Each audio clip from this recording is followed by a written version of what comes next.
UP board class 12 के प्यारे विद्यार्थियों, स्वागत है रिस्पॉन्सिव क्लासेस में। साहित्यिक हिंदी का मॉडल पेपर है जो 18 फरवरी 2026 बोर्ड एग्जाम के लिए बहुत ही महत्वपूर्ण है।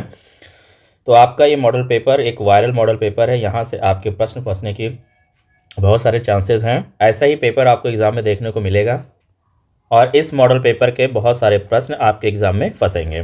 तो पेपर में यहाँ पे आपका अनुक्रमांक होगा, यहाँ अपना रोल नंबर डाल देना, यहाँ अपना आप नाम लिख देना।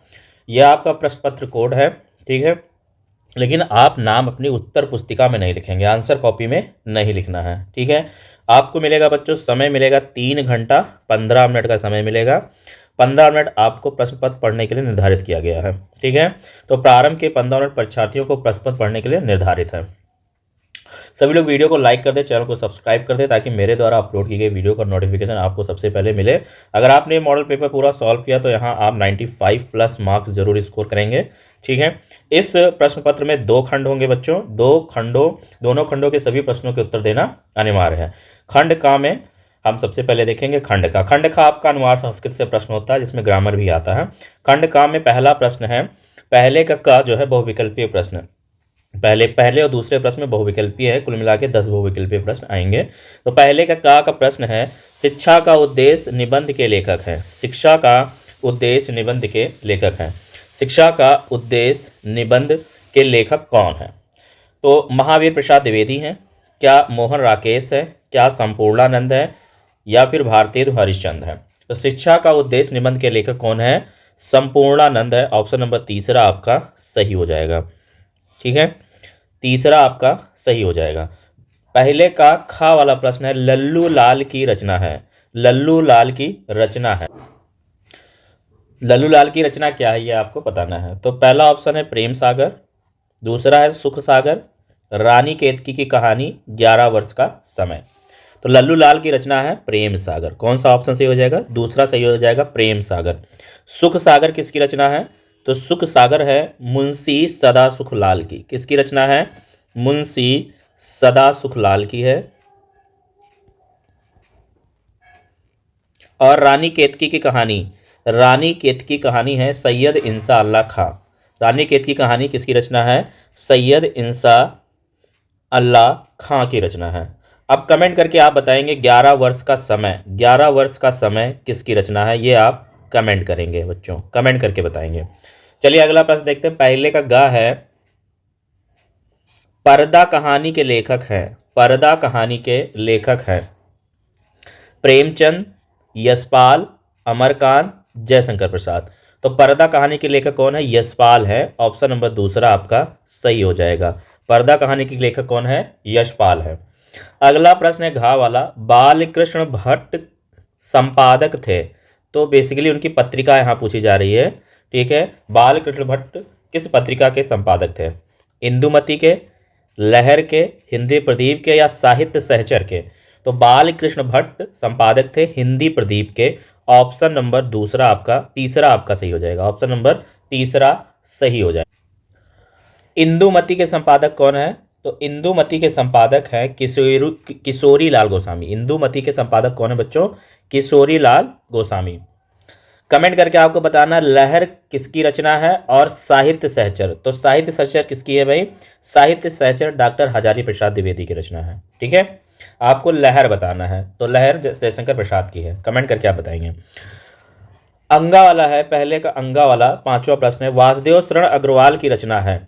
वासुदेव शरण अग्रवाल की रचना है वाणभट्ट की आत्मकथा, साहित्य और समाज, शेखर एक जीवनी, या फिर वाग्यधारा। तो वासुदेव शरण अग्रवाल की रचना है वाग्यधारा। तीसरा वाला आपका सही हो जाएगा। आपको कमेंट करके बताना है कि वाणभट्ट की आत्मकथा, साहित्य और समाज, शेखर एक जीवनी, ये तीनों किसकी रचना है, क्योंकि तीनों ही क्या है, इंपॉर्टेंट है। ये आप कमेंट में बताएंगे, कमेंट करेंगे तो आपको याद हो जाएगा, इसलिए मैं इसका उत्तर नहीं बता रहा हूँ, आप कमेंट में जरूर बताएंगे। फिर दूसरे का वाला देखेंगे, भवानी प्रसाद मिश्र निम्नलिखित में से किस सप्तक में संकलित हैं? तो क्या तार सप्तक में, दूसरा सप्तक में, तीसरा सप्तक में, चौथा सप्तक में? तो ये दूसरे सप्तक से संबंधित है। भवानी प्रसाद मिश्र किस सप्तक में संकलित है? तो दूसरे सप्तक में। जयशंकर प्रसाद का महाकाव्य तो बहुत इंपॉर्टेंट है, कामायनी। जयशंकर प्रसाद का महाकाव्य है कामायनी, ठीक है। तो यामा किसकी रचना है? तो यामा किसकी है बच्चों? महादेवी वर्मा की है। किसकी है? महादेवी वर्मा की है, ठीक है, महादेवी वर्मा की है। साकेत किसका है? तो साकेत मैथिली शरण गुप्त का है। साकेत महाकाव्य मैथिली शरण गुप्त जी का है। तो आप कमेंट में आपको बताना है प्रिय प्रवास किसकी रचना है, ठीक है। चौथा वाला आपको कमेंट करके बताना है प्रिय प्रवास किसकी रचना है, ठीक है। जयशंकर प्रसाद का महाकाव्य क्या है? कामायनी। दूसरे का गा वाला है बीती विभावरी जागरी कविता प्रसाद जी की किस कृति में संकलित है? तो बिल्कुल लहर में है, ऑप्शन नंबर तीसरा सही हो जाएगा।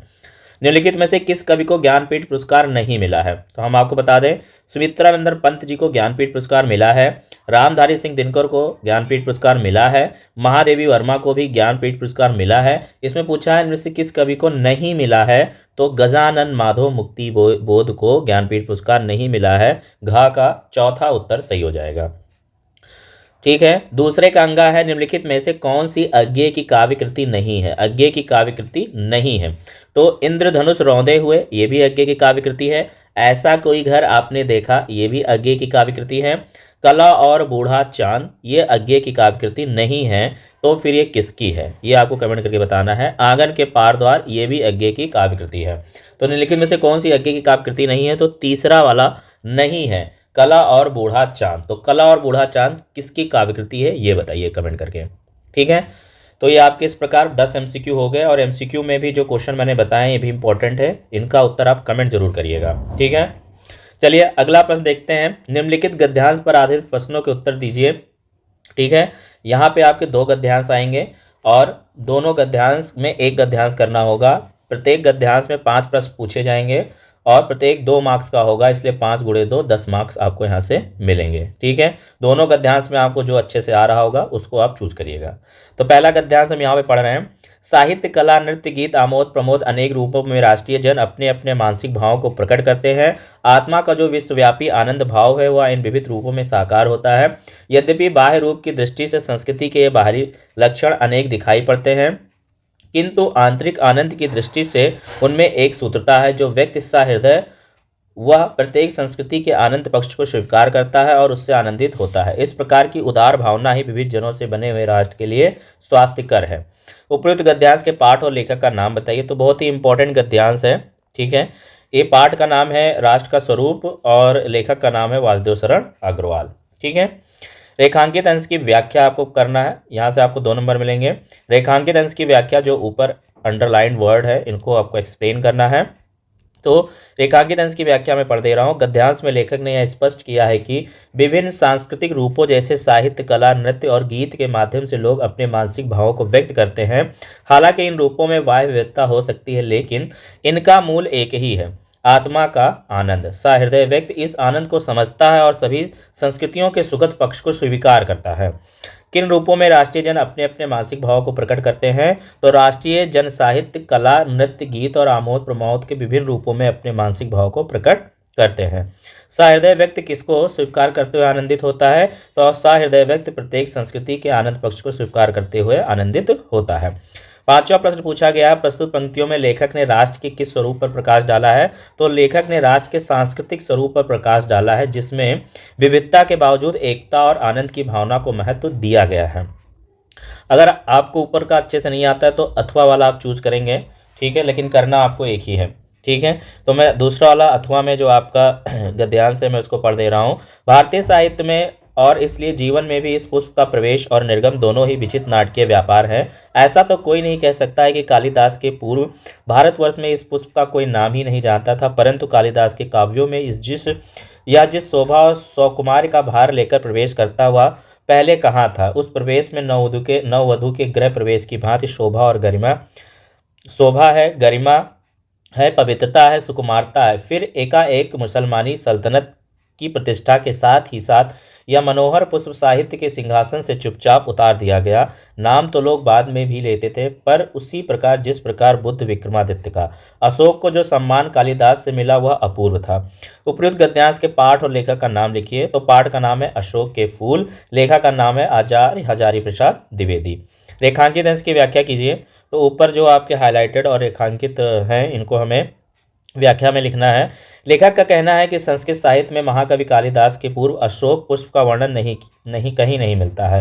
कालिदास ने ही सर्वप्रथम अशोक पुष्प का वर्णन किया है। जिन जिन स्थलों पर अप्रतिम सौंदर्य को साकार करने का उन्होंने प्रयास किया, वहां अशोक के पुष्प का सौंदर्य प्रेरक के रूप में वर्णन किया।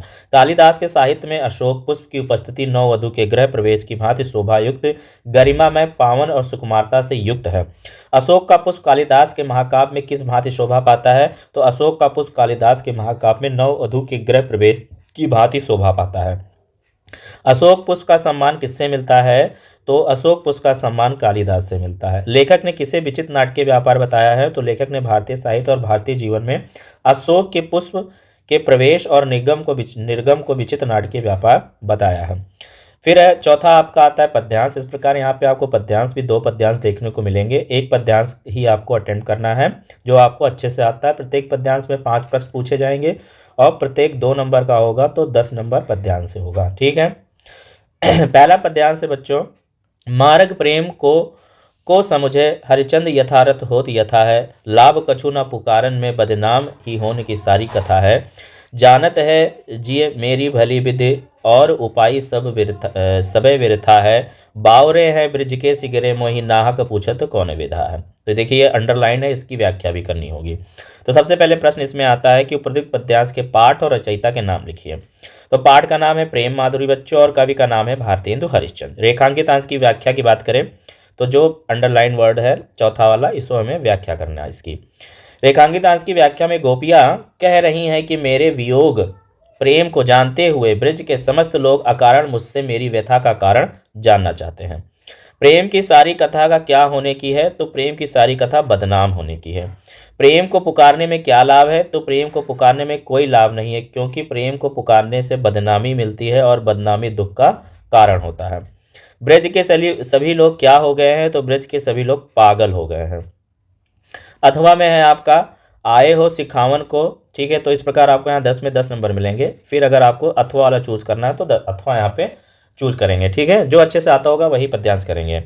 आए हो सिखावन को जोग मथुरा ते तोपे, ऊधो उए वियोग के बचन बतराओ ना, कहे रत्नाकर दया करि दरस दीनो, दुख दरवे को तोपे अधिक बढ़ाओ ना। टूक टूक है मन मुकुर हमारो हाय, चूकी हूँ कठोर नैन पाहन चलाओ ना, एक मनमोहन तो बसिके उजारियों मोहि, हिये में अनेक मनमोहन बसाओ ना। ठीक है, तो उपयुक्त पद्यांश के पाठ और रचयिता का नाम लिखिए। तो पाठ का नाम है उधो प्रसंग, कवि का नाम है जगन्नाथ दास रत्नाकर। रेखांकित अंश की व्याख्या कीजिए। गोपियाँ लजाती हैं कि है उधो, आप वियोग की बातें करके हमारे दुख को और अधिक मत बढ़ाओ। ऐसा करने से हमारा मन रूपी दर्पण टुकड़े टुकड़े हो जाएंगे, इसलिए भूल से कठोर वचन रूपी पत्थर मत चलाइए।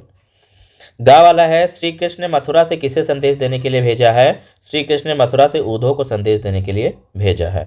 गोपियां उद्धव से मन रूपी दर्पण के बारे में क्या कहती हैं? गोपियां उद्धव से मन रूपी दर्पण के बारे में कहती हैं कि हे उद्धव, हम गोपियों के मन रूपी दर्पण टुकड़े टुकड़े हो जाएगा, इसलिए आप कठोर वचन रूपी पत्थर न चलाइए। बैन पाहन शब्द का क्या अर्थ है? तो बैन पाहन शब्द का अर्थ वचन रूपी पत्थर है। निम्नलिखित में से किसी एक लेखक का जीवन परिचय देते हुए उनकी भाषा शैली पर प्रकाश डालिए। पहला है डॉक्टर वासुदेव शरण अग्रवाल। ठीक है, तो यहाँ पे बच्चों आपको 5वां प्रश्न जो है वो जीवन परिचय से संबंधित है। ठीक है, जीवन परिचय और भाषा शैली पर प्रकाश डालना है। 80 शब्दों में 5 नंबर का पूछा जाएगा। इसमें आपको भी 3 ऑप्शन मिलेंगे। ठीक है, किसी एक का ही आपको चूज करना है। ठीक है, और ये पद्यांश आपका हो गया है।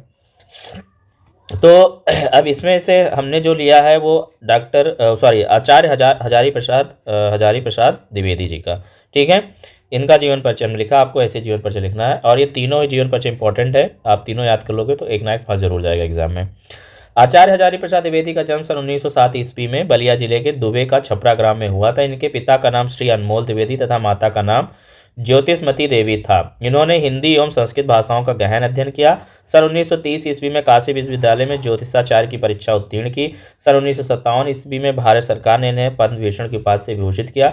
सन 1979 ईस्वी में रोग से पीड़ित होने के कारण यह महान साहित्यकार चिर निद्रा में हमेशा के लिए सो गया। साहित्य परिचय की बात करें तो आचार्य हजारी प्रसाद द्विवेदी साहित्य प्रख्यात निबंधकार थे। आलोचक, संपादक, उपन्यासकार के अतिरिक्त कुशल वक्ता एक सफल अध्यापक भी थे। इनकी रचनाओं में नवीनता एवं प्राचीनता दोनों का समन्वय था। आधुनिक युग के गद्यकारों में आचार्य हजारी प्रसाद द्विवेदी का महत्वपूर्ण स्थान है। उनके विषय विवेचन में गंभीरता और शालीनता स्पष्ट रूप से प्रकट होती है। प्रमुख रचनाएं क्या हैं? आचार्य हजारी प्रसाद द्विवेदी के द्वारा निम्नलिखित प्रमुख रचनाएं निम्नलिखित है। निबंध संग्रह, तो निबंध संग्रह इनके क्या थे? अशोक के फूल, कुटज, कल्पलता, आलोक पर्व। उपन्यास में बाण भट्ट की आत्मकथा, पुनर्नवा। आलोचना है साहित्य, साहित्य सहचर, सूर साहित्य और कबीर। इतिहास की बात करें तो हिंदी साहित्य का इतिहास लिखा है, हिंदी साहित्य का आदिकाल। तो इस प्रकार आपको जीवन परिचय और साहित्यिक परिचय और प्रमुख रचना लिख करके जीवनी समाप्त करनी है। ठीक है, कम से कम शब्दों में 80 शब्द से 100 शब्द में लिखना है। फिर किसी एक कवि का जीवन परिचय आया, लेखक के बाद एक कवि का आएगा, तो कुल मिला के आपको 5-10 नंबर का जीवन परिचय आएगा, एक कवि का और एक लेखक का। दोनों में 3-3 ऑप्शन मिलेंगे, कोई एक पे लिखना होगा। तो यहाँ पे देखिए भारतेंद्र हरिश्चंद्र, जयशंकर प्रसाद, महादेवी वर्मा। यहाँ पे भारतेंद्र हरिश्चंद्र का हमने लिया है और तीनों ही जीवनी आपको तैयार करनी है। जीवन परिचय में ऐसे लिखेंगे, भारतेंद्र हरिश्चंद्र जी का जन्म 1885 ईस्वी में काशी के प्रसिद्ध वैश्य परिवार में हुआ था। इनके पिता का नाम गोपाल चंद गिरधर दास था। इन्होंने घर पर स्वाध्याय से हिंदी, अंग्रेजी, उर्दू, बांग्ला आदि भाषाओं का गहन अध्ययन खुद से इन्होंने सीखा है सारी भाषाएं। दानशीलता के कारण की आर्थिक स्थिति बिगड़ती गई और अंत में क्षय रोग से पीड़ित होकर 35 वर्ष की आयु में सन 1985 ईस्वी में इनकी मृत्यु हो गई।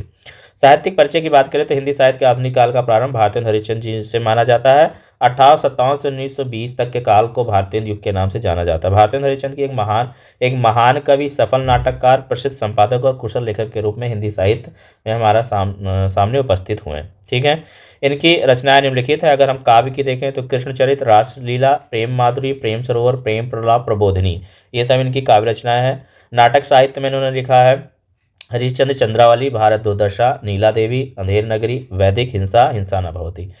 और निबंध है इनका कश्मीरी कुसुम, सुलोचना, मदालसा, लीलावती, ये सब इनके निबंध हैं। तो ये प्रमुख रचनाएं हो गई इनकी। ठीक है, फिर देखिए छठा प्रश्न आपका आता है, बहादुर कहानी के आधार पर बहादुर का चरित्र चित्रण कीजिए, ये भी 5 नंबर में। या फिर दूसरा है पंचलाइट अथवा खून का रिश्ता कहानी के उद्देश्य पर प्रकाश डालिए 80 शब्दों में।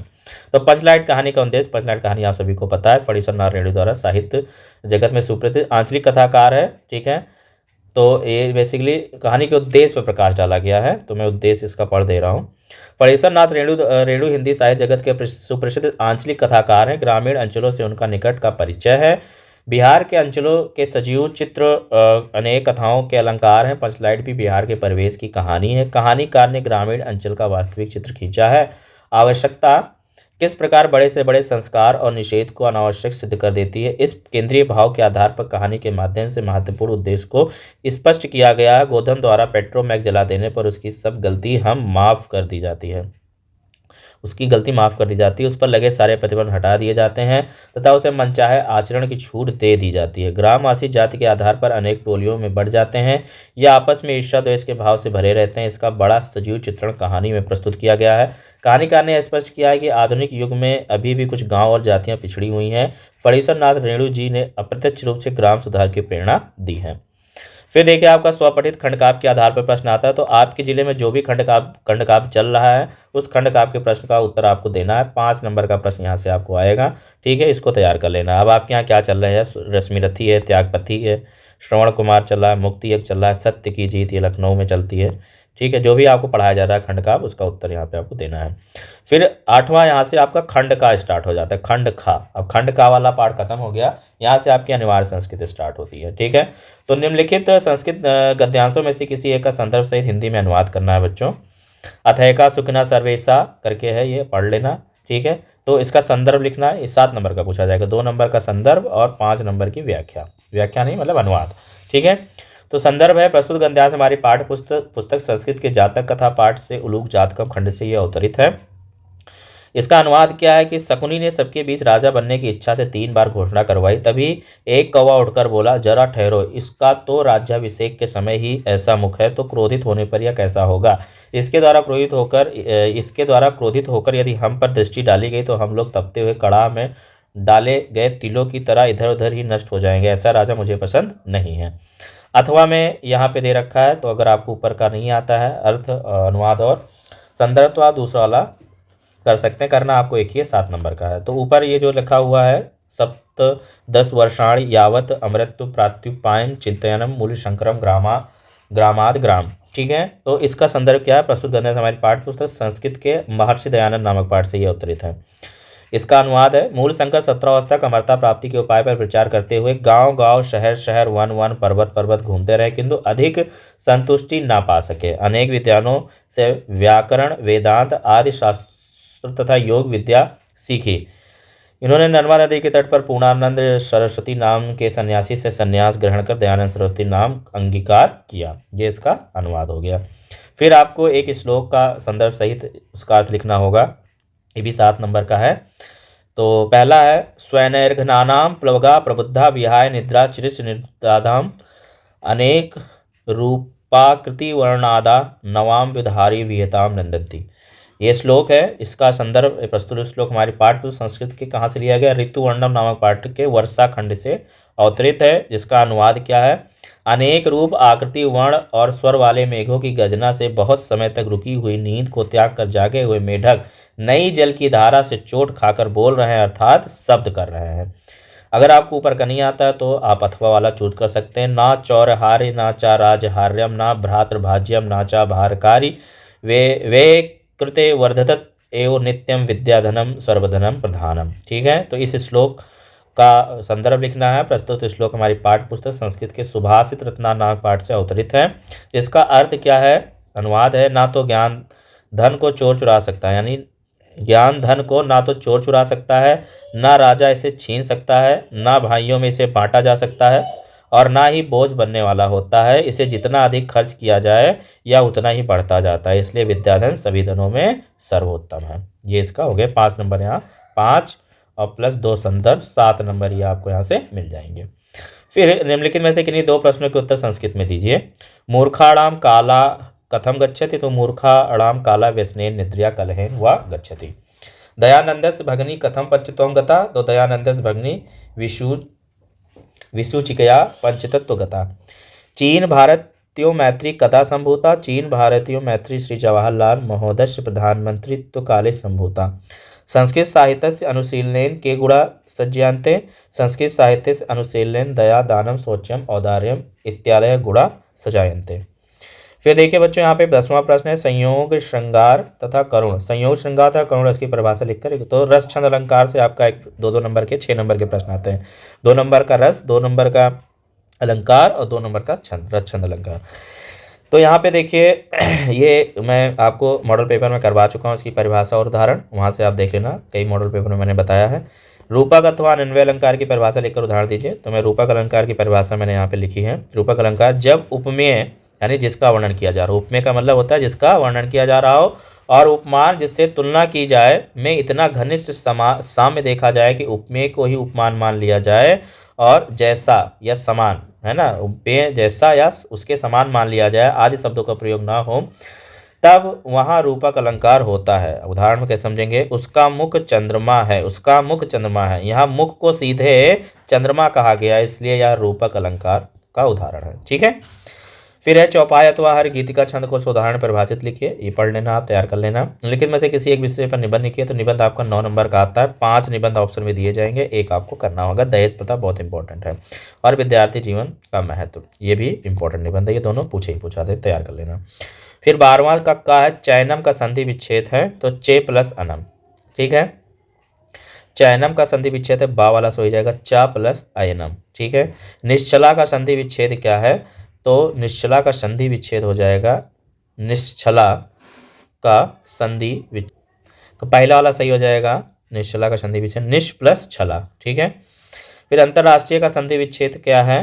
तो बिल्कुल अंतर प्रराष्ट्रीय, आ वाला सही हो जाएगा।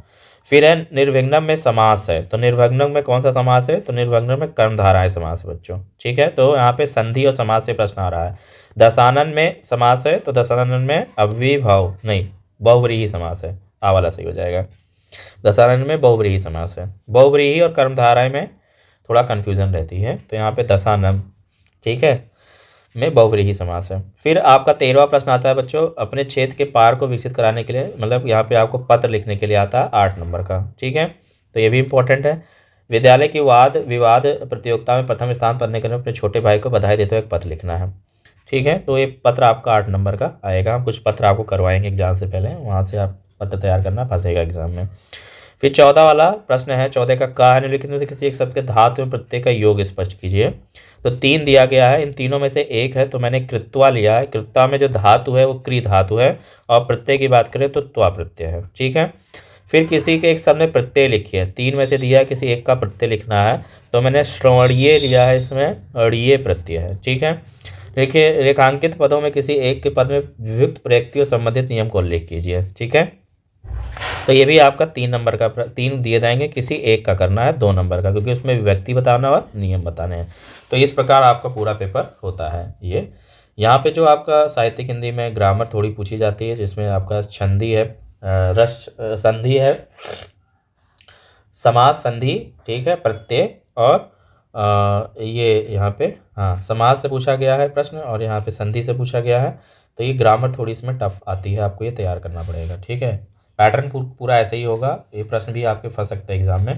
तो सभी लोग वीडियो को लाइक करना, चैनल को सब्सक्राइब करना। मिलते हैं नेक्स्ट वीडियो में, तब तक के लिए नमस्कार।